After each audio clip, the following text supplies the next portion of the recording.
This episode has been supported by BoConcept. We're excited to visit BoConcept's new store on Ingham Street, Glasgow, which is due to open in 2020, and browse the Danish interior specialists' range of customisable furniture and accessories for the home and workplace. BoConcept Scotland offers a free interior design service, a guarantee for a lifetime, and installation throughout the country. Keep an eye on @BoConcept_Scot on Instagram for further updates on the grand opening. Stores are currently in Buchanan Galleries in Princess Square, Glasgow plus Edinburgh Rose Street.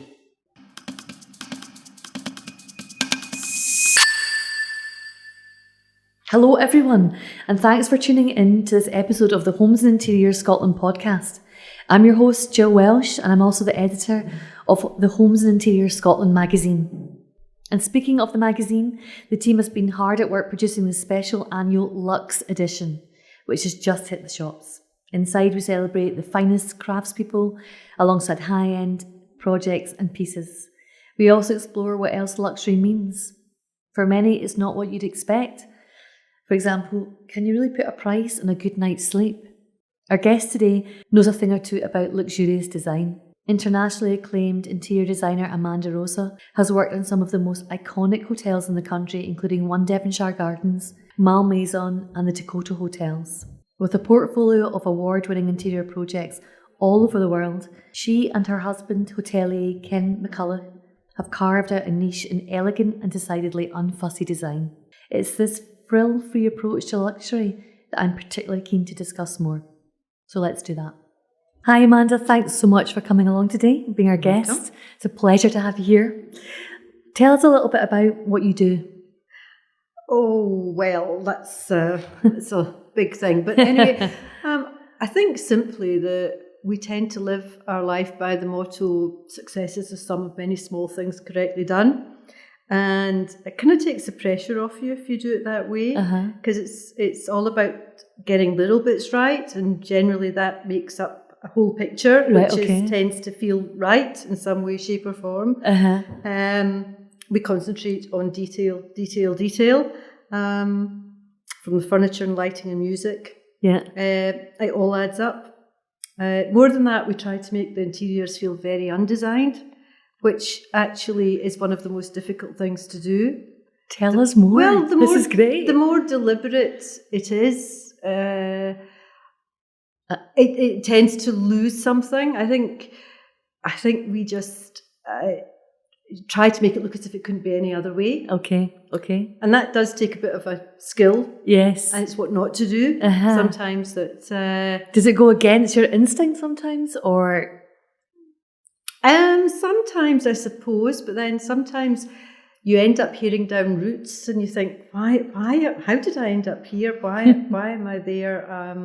And you have to go back to that original spark and try and get it back to what your first instinct was. Okay. And invariably lots of things come in to alter that, and you have to compromise. Whether it's the architecture or the building itself. So it's trying to maintain that original spark. Okay. Has it always been like that in your design career? Have you learnt that? Yes, it has been like that from the beginning, but you learn how to get over it. Sure. And, I've had a very good accomplice throughout my life with my husband Ken. And he tends to, he's not a designer, but he gets very, very involved in the design. And he's got more of the practical brain that will say to me, why are we going there? Oh, so he quizzes you? Yes. Oh, yes. But invariably, so he taught me over the years just to bring it back to what the original spark was and try to keep that in mind. That's amazing. Good. What inspires you? That's another big question. Well... It sounds a bit boring, but I tend to take my inspiration from the past rather than the future or what's happening right now and current trends. We get to, I suppose, play with a lot of money and, people want a return on their investment. So you have to give them something that's going to last. Of course. So it can't be too contemporary or too trendy. It has to have longevity. Yes, And So we live in an Art Deco apartment, and I love that whole era. But I think one of our sayings is style that lasts, not fashion that fades. Of course, yeah. And you've got to think that these interiors and environments have to feel good in 10 years' time. Sure. So you have to be quite careful that way. And I just get a lot of inspiration from the old masters and old architecture. And so I think that's kind of weird. But it comes from all sorts of places. Fashion and travel and music and, so... Small things, big things, all these the things that you unpredictable. Just things that you wouldn't expect. How do you think your style's evolved over the years? Well, I'd like to think I'm certainly more laid back than I was, and a little bit calmer, and that I think as I'm getting older, I like to live in a calm environment and peaceful, and it has to have an edge, obviously. Whereas I think very early days, when we were starting out, and the first hotel that we did, we had to make an impact. Yeah. Up until that point, hotels were very chintzy and very staid and not really fashionable at all. And when Ken came up with the concept of One Devonshire Gardens, again, we didn't have a lot of money to spend. So it was, how can you make a bold statement without spending, having huge budgets? And was it a massive challenge at the time? Well, it was. We were lucky when it was a very simple answer, really, that we just went with colour. As Ken would say, a pot of paint costs the same price, doesn't matter what colour it is. So if you paint everything white, but if you paint it a beautiful dark sapphire blue or a emerald green, so for the impact. So that was kind of how Devonshire started. Then when we were trying to do more hotels like Devonshire, we were in the middle of a recession. So we had to kind of move the wall. Ken was banging his head against a brick wall, and he said, right, let's move the wall.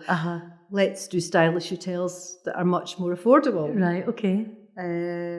So again, went for it. There was even less money to spend. So again, it was a total different style, but a lot was down to colour. But it didn't stop you from doing it? No. You didn't? No, we didn't know if it was going to work, and obviously it's a big gamble. But And was it pressure? Did you feel pressure? Yes, of course. I think Ken felt it probably more than I did. But I think you have to realise that hotels are it's not all about design. And, and I always say that, I'll go to my wee local Italian if it's a great plate of pasta. Yes, doesn't matter if it's been designed or not. And yet you can go to the most... That's a really good point. You can go to the most over-designed and the most expensively... restaurant that they've thrown money at, but if the food and service isn't good, you're not going to go back. That's true. You should tell me about your favourite Italian restaurant later on then. Tell me where to go. My parentage is Italian, so it's very, very difficult. I would say the house, my own pasta's is good. Your mum and dad's, absolutely. Yes. If you choose one piece for your home, money's no object, past or present, what would it be? It would probably be art. Okay. It would probably be art, yes. And good lighting. Make sure you've got all right, good lighting. okay. Yeah. Tell us more about the lighting part. Well, the lighting has always played a huge part in what we do because it just brings an interior to life. And for example, when we were doing Devonshire, I don't think it would have worked if we hadn't had and used the lighting. We used parabolic spots in those days, and they were just a very intense light that would just make a bowl of fruit feel like a piece of art. Right, okay.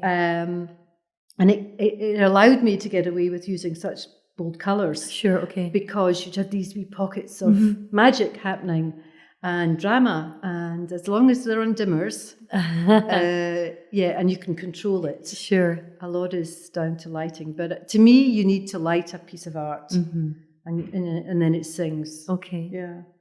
So about the art, what would you choose? What type of Oh, an old master or? well, funnily enough, we love Stephen Conroy, Scottish artist. And there's a bit of old master in Stephen's work because it's so rich and so strong. I'm totally in love with a Spanish artist called Lita, and I can't pronounce her surname, Caballou. Okay. And she's just doing the most amazing pieces. Okay. Colourful? Yes, pretty colourful for me, and a lot of women, slightly distressed. Right, okay. She throws paint on top of these wonderful paintings, and it's very textural. And very expensive, but very lovely. And then the other one I love and covet is quite graphical, by an artist called Christopher Wool. Okay. Which he just uses words in big bold letters, but he puts them together that they don't make sense. Right. So you have to make sense of it. Yes. I mean, they all are in the right order, but they're not spaced correctly. Yes, okay. But so they're fabulous. Makes you think, makes you stop and think. Yes, but great. Yeah. I'll look out for that. Yeah. Tell me about yourself. How do you invest in yourself? Where'd you get time off? And how do you relax? What do you do? You're so busy. Oh, it's so boring. Because I think I'm very lazy when I'm off, when I'm not working. And we love our home. And it's just our sanctuary. Of course. And I love spending time there. I have a little dog who needs walking, which is difficult because she's a very slow walker. And she wants to sniff everything. So I spend my time walking her and then bringing her home and going out on my own to walk myself. Yes, for any benefit. Yes. I love spas. So that's my treat. Nice. My spas and looking after my skin and I've just actually I'm not very sporty, but I've just started Pilates and I'm just loving it. Great. Tell me about where you're based. Is your office still in Glasgow? It is still in Glasgow, your office? Yes. So you work full time there? I'm kind of I've slowed down a bit in as much I'm more a creative director now. I'm not producing all the drawing work. I work very closely with architects and other designers as such. But I'm not having to do all the drawing work and detailing myself. Right. But I'm keeping everybody in line as to what we're doing. Sure, and coming up with... I'm more travelling to find the good pieces and the pieces that make the difference. Yeah. Are you travelling as much as you used to travel then? No, not as much. Right, okay. Not as much, just with other commitments. We're not travelling quite as much, and I feel I've done it. And it was great, and it was sounded very glamorous in the early days. But is it glamorous, all that travel? No, waiting 4 hours at the airport for a delayed plane. No, it's not very glamorous at all. But, I mean, I do Paris pretty regularly. Do you? And I'm just thinking of going a little bit further afield for a few different furniture shows, just to see some different things. I just started going to the Scandinavian countries, actually. It's a great lighting exhibition as well. Is it in Frankfurt, I think? The lighting exhibition. I'm getting quite a lot of information on that. Yeah. Sounds good. Yeah. Okay, Amanda, what is luxury to you? It's home, actually, which is a bit boring, but it is our sanctuary, as I said. I can't explain the feeling when we're at home, but it is just the best. It's calm, it's warm, it's secure, it's and it's timeless. Yes. And yet it's so now. Okay. If you can go through the senses, what is it? Is there a certain look to luxury, do you think, or? Well, I mean, certainly feel-wise, to me it has to be cashmere. Just wrapped up in a throw or a jumper. Great. It's just pure luxury. And it's very difficult to go back to ordinary wool after cashmere. But it's just, again, it's one of those safe and comforting things. Just to feel the difference. It's lovely. And from Scotland, which is wonderful. Yes. Does luxury, what does it taste like? Is there a taste to luxury? I can only talk personally. I can go only for it. Well, to me, my guilty pleasure is ice cream. And I come from an Italian background, and my dad spent many years making Italian ice cream. Did he? So if it was a taste, to me, it's an ice cream. A vanilla ice cream? A vanilla ice cream. By your dad? That's fab. Yeah. I love that. He's been retired many years now, but I can still taste his ice cream. Oh, that's so nice. He won awards for it. I mean, Did he? Was good, yes. Yeah. Did he sell it? Yeah, we had a cafe and he sold 18 flavours. No way. And they were all Italian flavourings and just fabulous. You can't beat that. No. And the homemade pasta sauce. Yeah. Brilliant. And minestrone soup. Oh, yes, yes. And what about the smell? Oh, then it has to be coffee, Yeah. unfortunately. I love my coffee, yes. Yeah, and what's even better is coffee ice cream. Oh, yeah, there you go. Then you get Combined. both. And what about the sound of luxury? Is there sounds? I suppose you could say raindrops and fires and things. Water. But I suppose to us, we do love music. And Ken does the playlists for the hotels. Does he? And he's been into music all his life. And I have seen me put on one of his playlists in the car and just not want to stop. Really? You get to your destination and you literally want to turn around because the music is so good. And that's luxury, just being able to sort of switch off and just go away with that. It's quite indulgent, but it's not, it's a nice indulgence, isn't it? That's amazing. It's just so you travel a lot, you've seen amazing places. How has that affected how you holiday? How do you holiday? Well, it's difficult because we're not beachy people and I'm not overly fond of the heat. Right, okay. So our holidays have always been business orientated, to be honest.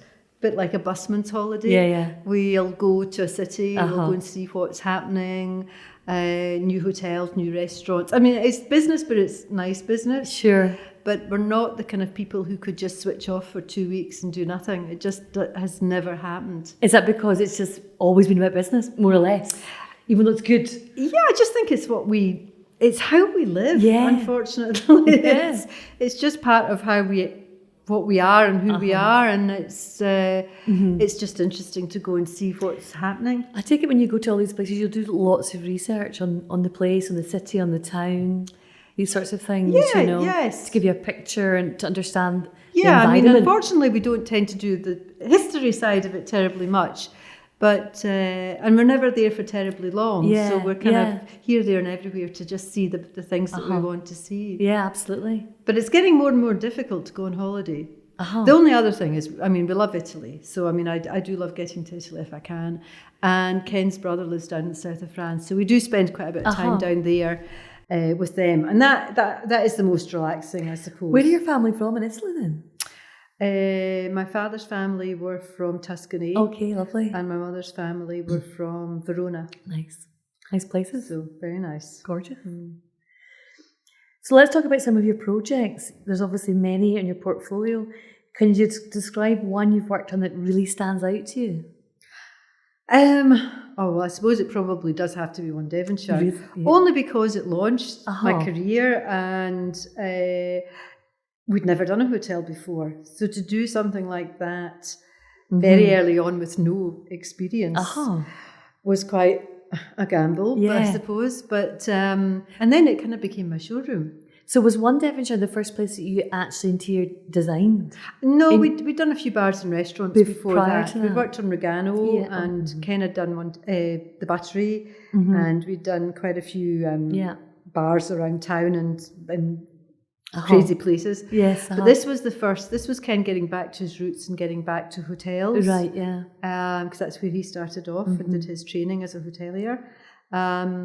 So, and it was, we knew nothing. We really had no experience. So it was learn on your feet fast. Absolutely, yeah. But there must have been a belief there about that we thought we knew what we were doing. But it was a very special place. And also you had the support of each other as well, Yeah. in terms of you could bounce off ideas. And Yes, yeah. But I mean, it's incredible to think that in its latter years when we had it, we had people like Henry Kissinger staying. We had Paloma Picasso staying. We had Eric Clapton. I mean, and we had royalty even staying. And I remember Ken leaving the hotel one night and somebody was coming in the door as he was going out and kind of smiled and said, hello, how are you? He got into his car and he thought, that was Henry Kissinger, wasn't it? Did you anticipate that? No, prior? I don't know. It just happened. I think it was because it was also we had a kind of locked door policy. Right. Ken wanted everyone to be met personally. Right. Not just walk in and just be made be made to feel very, very special. Right, okay. So it had a security to it that was good and people liked. What's it like going back to Devonshire now when you walk by with the dog?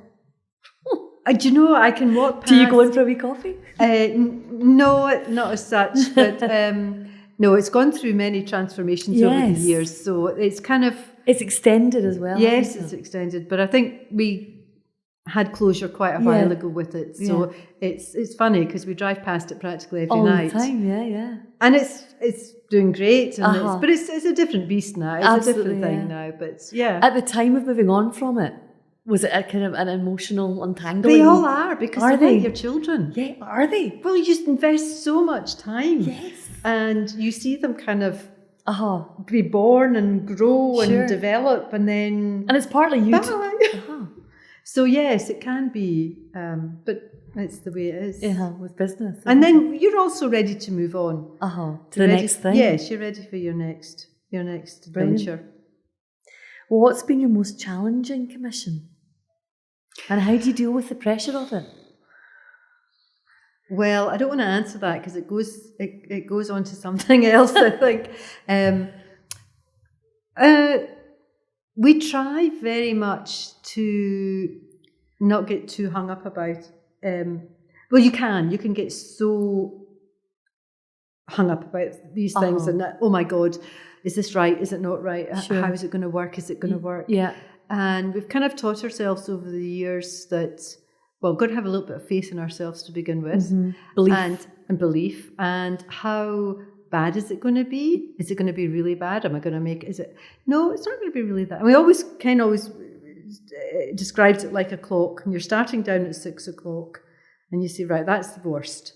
And is it going to be bad? No, it's not going to be too bad. And we're going to do this and we're going to do that. And it takes you up to about 1:45. Right. And then by the end of it, you're about 5:02, and you think, well, actually, it's not going to be too bad at all. So it is a belief thing. That's really important. It's also like problem solving, isn't it? Yeah, and absolutely. be more confident with how you solve these problems. Yes, exactly. I guess the more problems you have, the better you are at solving them. So you learn from mistakes and all these things. Yes, you certainly learn. And sometimes it's what not to do rather than what to do. Right, okay. Sometimes what not to do. Good advice. So Amanda, we need more of your great advice here. Someone whose taste and budget don't match up. What do you do? Well, my career's been spent with no budgets and trying to make things look a lot more than they were. How do you do it? Well, first of all, colour's good. Colour is good. But I think you have to buy the best that you can on the pieces that you want to last the longest. Okay. So being selective. Yes, and you know, your furniture, your sofa, you don't want your sofa to last a year or two. You want it, or so I would always advise spend the most that you can on those items, but maybe don't go down a trendy route there. You can always add the trends in small doses. And how do you do that? With what do you think works that's economical?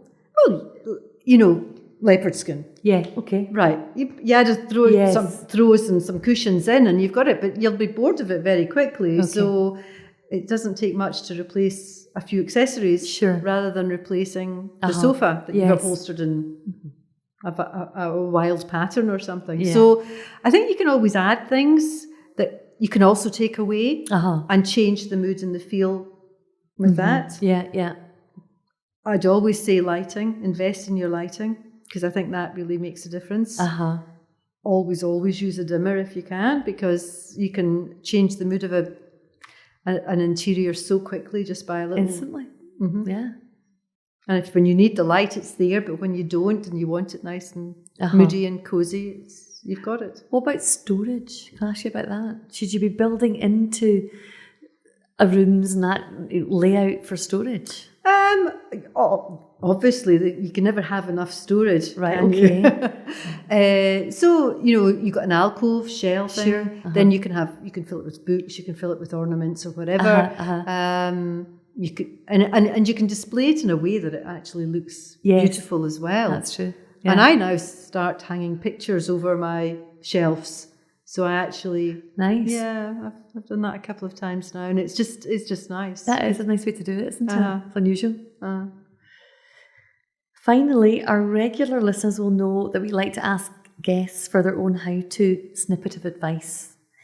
What would you like to talk us through, Amanda? Well, I have two.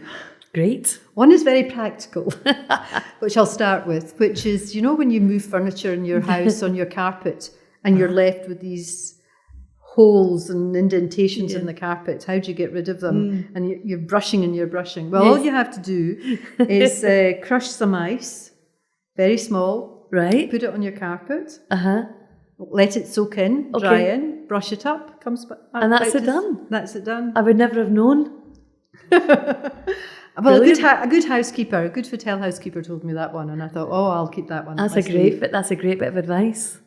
And your other one is? And the other one is not so much how to, but what not to do is, it's when you are faced with a task that you're working on, or whether it's your home or whatever, but you can put it to all aspects of life in actual fact, is how wrong am I going to get it? And sometimes we, as you say, catastrophize about things and worry and sleepless nights. I mean, I've had loads of those. But, you know, I think if you actually say to yourself, how wrong am I going to get it? And, well, you know, it's not going to be a disaster.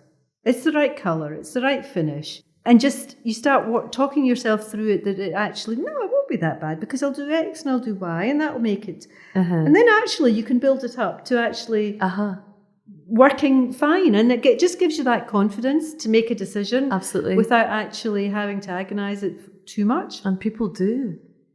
Can I ask you about time?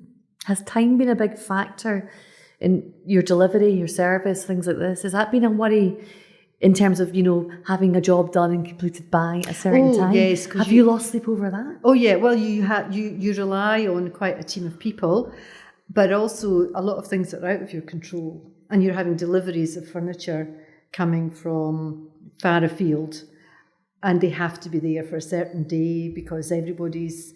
and the snow comes, or no time. I mean, we've been very lucky over the years, especially with hotels. You have to be very organised because they have to open on time, and I think you just have to. You don't realise how much in advance you have to do these things. I mean, I'm designing the hotels nearly a year in advance, and then we're ordering 6 months from opening just to make sure. I mean, things now take. You know, you say 16 weeks to come because you have to just factor that in. That's a big part of the planning. Yes, it's all. And have you always been super organised all your life? Or have you learned to become more organised? No, you've learned to be more organised, I would say. Truthfully, yes. You learn it from your mistakes. Yes, that's it. Yeah. But then you know, and when you know, sometimes things come the next day and you think, oh, wow. But then other times when you've got to preempt that they won't come in the next day, I guess. We order a lot from Europe. And, you know, if you're thinking of the States, then you really are thinking of 6 months ahead. I mean, that's the thing as well. You're ordering from all over the world, mainly Europe or whatever. But you have to coordinate all of that and make sure that the delivery point is there.